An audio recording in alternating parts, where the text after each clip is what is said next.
یہ وہ دن ہے سوئے ہوئے مقدر بیدار ہوں گے. آقا نے کتنا ہم پہ کرم کیا, وہ نہ آتے تو یہ رانائیاں نہ ہوتی.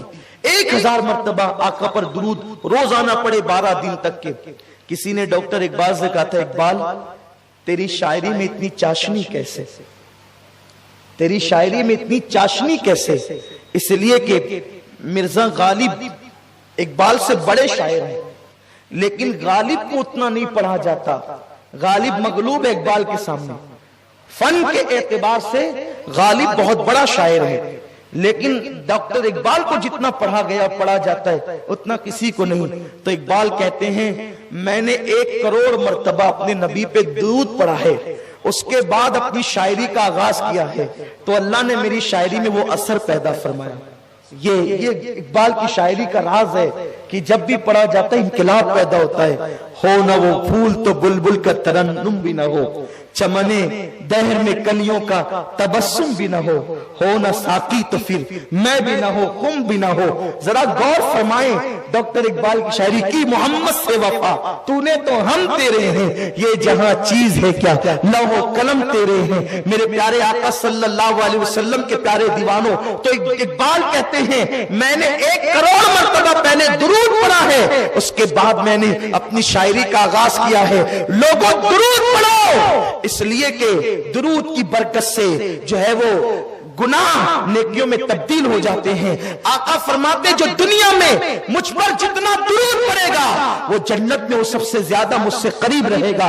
آقا فرماتے جو درود پڑھنا بھول گیا وہ جنت کا راستہ بھول گیا. خود بھی کثرت سے درود پڑھو, درود و سلام, اپنے بچوں کو بھی لے کر کے بیٹھو درود و سلام پڑھو. اور کئی سالوں سے ہم اسی لیے مرکز سنی دعوت اسلامی جامع مسجد یا رسول اللہ پر 1 ربیع الاول سے لے کر 12 ربیع الاول تک 24 گھنٹہ درود و سلام کی محفل رکھتے ہیں. 24 گھنٹہ جاری رہتی ہے محفل. آپ کو جب ٹائم ملے آپ تشریف لائیں تاکہ درود و سلام کی محفل میں شرکت ہو.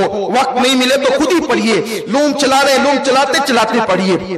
عورتیں کھانا پکا رہی ہے, کھانا پکاتے پکاتے پڑھے, جو جس کام میں ہے اس کام میں پڑھے. اور درود کے لیے سہولت تو یہ ہے باوضو پڑھو تو بڑی فضیلت ہے, لیکن اگر کوئی باوضو نہیں پڑھ سکتا, بے وضو پڑھنا چاہے تو درود شریف کوئی بے وضو بھی پڑھ سکتا, اس کی اجازت ہے. میرے آقا علیہ السلام کے دیوانوں کثرت سے پڑھو, آقا کا دیدار ہوگا, مصیبتیں دور ہوگی, تکلیفوں کا ازالہ ہوگا, بری تقدیر بھلی ہوگی. تو میں امید کرتا ہوں کہ آپ 1000 مرتبہ روزانہ, آپ کہیں گے کتنی دیر لگے گی, 20 منٹ سے زیادہ نہیں لگیں گے, زیادہ سے زیادہ آدھا گھنٹہ. صلی اللہ علیہ وسلم صلی اللہ علیہ وسلم صلی اللہ علیہ وسلم سب سے مختصر درود شریف ہے, اس کو پڑھیے, 1000 بار روز پڑھیے, پھر اس کی برکتیں دیکھیے. اور میلاد النبی میں کم سے کم اپنے محلے کی 12 بیواؤں کو کچھ نہ کچھ سیدہ آمنہ کی طرف سے تحفہ دیں گے. کم از کم 12 جوڑے ہی دے دیں, 12 دوپٹے ہی دے دیں, 12 بیواؤں کو اپنے رشتہ دار میں دو تو ڈبل ثواب ملے گا. صرف جلسہ اور جلوس ہی میلاد نہیں ہے, جلسے جلوس میں بھی شرکت کرو, ایمان تازہ کرو, اپنی اکثریت بتاؤ, ادب کے ساتھ شرکت کرو, اپنا ایمان مضبوط کرو. جلسے اجتماع میں آتے ہو, ساری باتیں سننے کو ملتی, ایمان مضبوط ہوتا ہے, لیکن اپنے رشتہ دار میں ڈھونڈو, محلے میں ڈھونڈو کون 12 بیوائیں ہیں. اس لیے کہ میرے رسول کی امی جان بیوہ ہو گئی تھی تو ان کی طرف سے 12 بیواؤں کو کچھ نہ کچھ.